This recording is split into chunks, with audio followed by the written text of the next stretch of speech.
അപ്പോൾ ഗ്രിഡ്സാണ് നമ്മൾ ചെയ്യുന്നത്. ഇങ്ങനെ സ്ക്വയർ വരച്ച് വയ്ക്കുക. എന്നിട്ടിതാ ഇതേപോലെ ചരിച്ചിട്ട് കുറച്ച് ഗ്യാപ്പ് വിട്ടിട്ട് ലൈൻസ് നമ്മൾ ഒരേ ഗ്യാപ്പിലിട്ടോ കൊടുക്കുക. കണ്ടില്ലേ, കാണുന്ന പോലെ നമ്മൾ ഒരേ ഗ്യാപ്പിൽ കൊടുക്കണേ. ഇനി നമ്മൾ തിരിച്ചും സെയിം തന്നെ ഒരേ ഗ്യാപ്പിൽ നമ്മൾ ആ കൊടുത്ത ഒരു ഗ്യാപ്പ് തന്നെ നമ്മൾ നോക്കിയിട്ട് തിരിച്ചും നമ്മൾ അങ്ങനെ തന്നെ കൊടുക്കുകയാണ്. കണ്ടില്ല, അപ്പോൾ നമുക്ക് ഇങ്ങനെ കിട്ടും. ഇനി നമ്മൾ ഇതിൻ്റെ മുകളിലേക്കായിട്ട് ഹംസ് അപ്ലൈ ചെയ്ത് കൊടുക്കുക.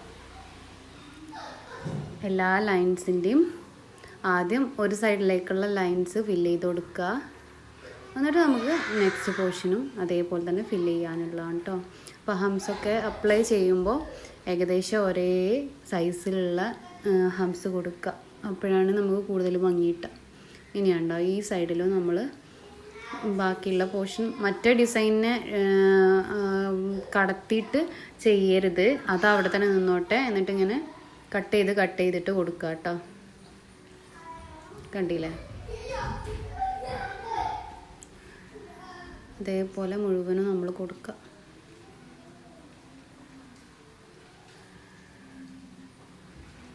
കണ്ടില്ലേ.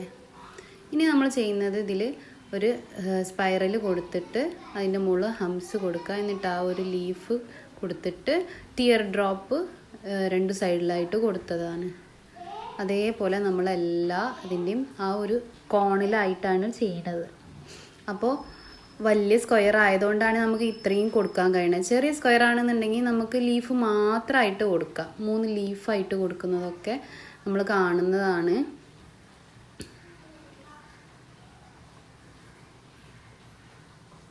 നിങ്ങൾക്ക് ഒരുപാട് സ്പേസ് ഉണ്ടെന്നുണ്ടെങ്കിൽ 2 സൈഡിലേക്കും ടിയർ ഡ്രോപ്പിൻ്റെ എണ്ണം കൂട്ടാം. കുറവാണെന്നുണ്ടെങ്കിൽ കുറയ്ക്കാം. എങ്ങനെ വേണമെങ്കിലും നമുക്കിത് ചെയ്യാം കേട്ടോ. ഡിസൈനിൻ്റെ ഭംഗി പോവാത്ത വിധത്തിൽ നമ്മൾ അഡ്ജസ്റ്റ് ചെയ്ത് കൊടുക്കുക. ലാസ്റ്റിലേക്ക് വരുന്ന ആ പോർഷനൊക്കെ നമ്മൾ ബാക്കി സങ്കല്പികമാണ്. നമ്മൾ അവിടെ ഉണ്ട് എന്നുള്ളൊരിതിൽ കണ്ടില്ല, താഴെ അതേപോലെ അവിടെ ഉണ്ട് എന്നുള്ളതിൻ്റെ ഒരു ഇതായിട്ട് കൊടുക്കുകയാണ്. അല്ലെങ്കിൽ ബ്ലാങ്കായി കിടക്കുമല്ലോ.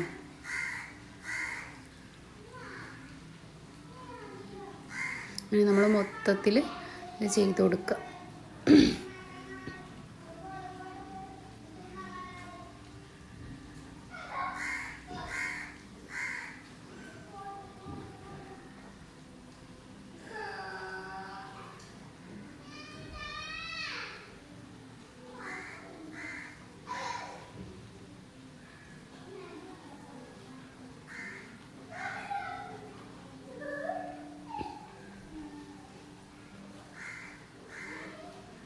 ഫ്ലവേഴ്സ് എല്ലാം ഏകദേശം ഒരേ സൈസ് ആവണേ. എല്ലാം പല സൈസ് ആകുമ്പോൾ കാണാൻ ഭംഗി ഉണ്ടാവില്ല.